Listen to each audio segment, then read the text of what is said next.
Para sa mga kababayan nating OFW na nagnanais magkaroon ng sariling bahay at lupa, I am your agent Gracia, and for today's vlog, isasama ko kayo sa tripping natin.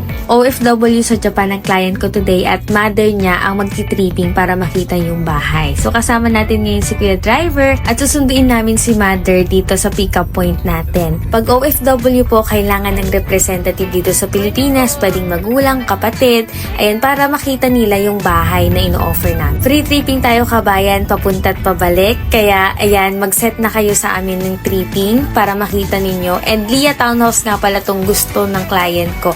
Kaya ito yung pinakita ko sa mother niya. And ang kagandahan, pag magti-tripping, makikita niyo mismo yung location kung saan itatayo yung bahay.